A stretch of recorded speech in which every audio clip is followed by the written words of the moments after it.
नमस्कार, मैं हूं मनीष मणि और आप देख रहे हैं दबंग इंडिया। अगर आपने हमारे YouTube चैनल दबंग इंडिया को सब्सक्राइब नहीं किया तो सब्सक्राइब जरूर करें। राजर्षि शांतनु और सत्यवती से 2 पुत्र हुए, चित्रांगद और विचित्रवीर्य। हस्तिनापुर के महाराज शांतनु के ये दोनों पुत्र बड़े होनहार और पराक्रमी थे। दोनों ने अभी युवावस्था में कदम भी नहीं रखा था कि राजर्षि शांतनु की मृत्यु हो गई। दोनों अभी बालक ही थे। भीष्म ने माता सत्यवती से परामर्श कर चित्रांगद को हस्तिनापुर का महाराज घोषित किया। चित्रांगद ने अपने पराक्रम से बहुत से विरोधी राजाओं को पराजित किया। उनका पराक्रम मनुष्यों के संग देवता और दानवों को भी अचंभित कर रहा था। यह देखकर गंधर्वराज, जिनका नाम भी चित्रांगद ही था, ने हस्तिनापुर नरेश चित्रांगद के साथ युद्ध करने का निर्णय किया। दोनों के बीच कुरुक्षेत्र में 3 वर्ष तक भयंकर युद्ध चलता रहा। अपनी विजय न होते देख गंधर्वराज अपने माया का प्रयोग करने लगता है।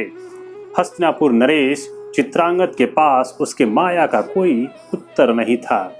अंत में वीर चित्रांगद की इस मायावी युद्ध में मृत्यु हो जाती है।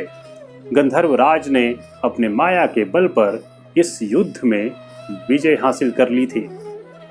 हस्तिनापुर में बालक विचित्रवीर्य को राजा बनाया गया। विचित्रवीर्य जब बड़े हुए तब उनके विवाह के लिए माता सत्यवती की आज्ञा से भीष्म काशी को चल पड़े।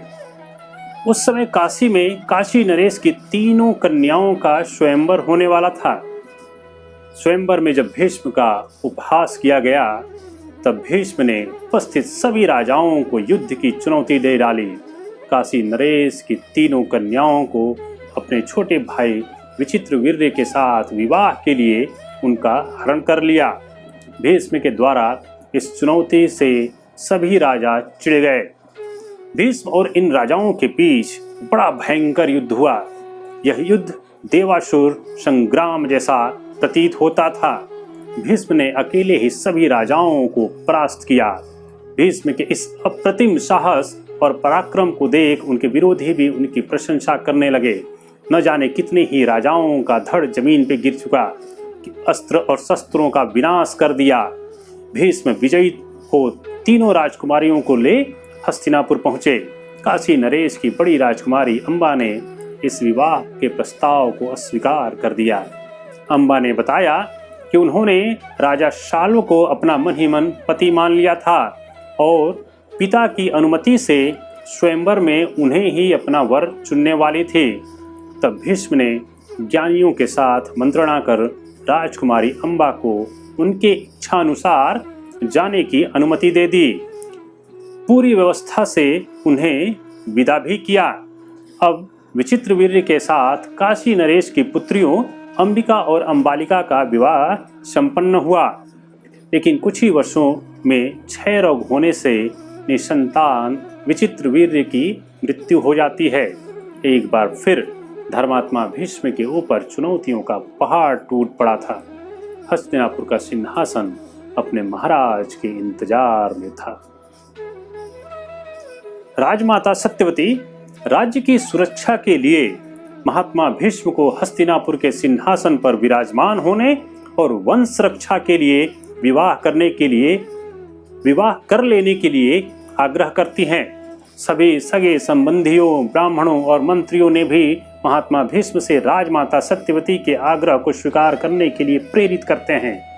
भीष्म माता सत्यवती और उनके पिता को दिए गए प्रतिज्ञा को याद कराते हैं और पुनः प्रतिज्ञा करते हैं कि मैं त्रैलोक्य का राज्य, ब्रह्मा का पद और मोक्ष का भी परित्याग कर दूंगा, परंतु सत्य नहीं छोड़ूंगा।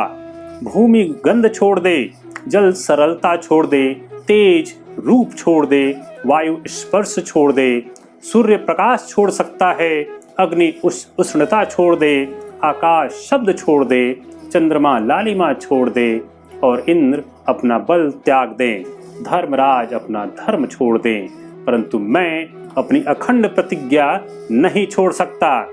भीष्म की भीषण प्रतिज्ञा की पुनरावृत्ति सुन सत्यवती, मंत्रीगण और ब्राह्मण सभी महात्मा भीष्म को नमन करने लगे। लेकिन राजमाता को हस्तिनापुर और कुरु वंश की चिंता सता रही थी।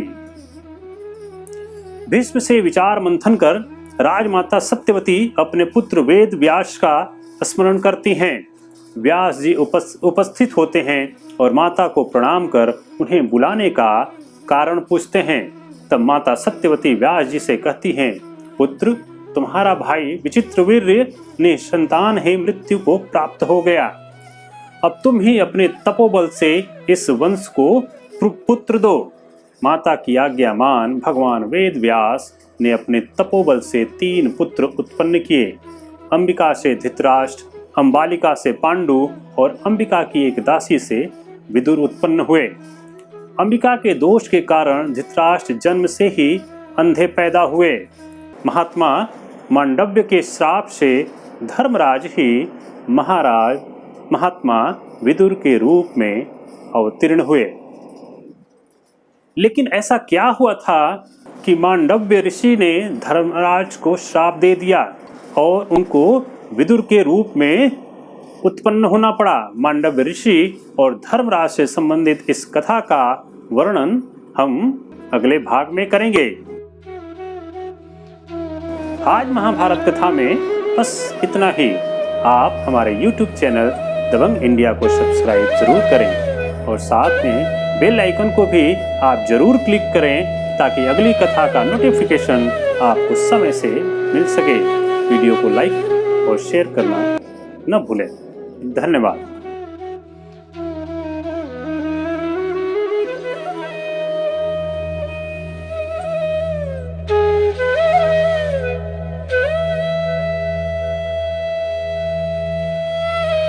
Thank you.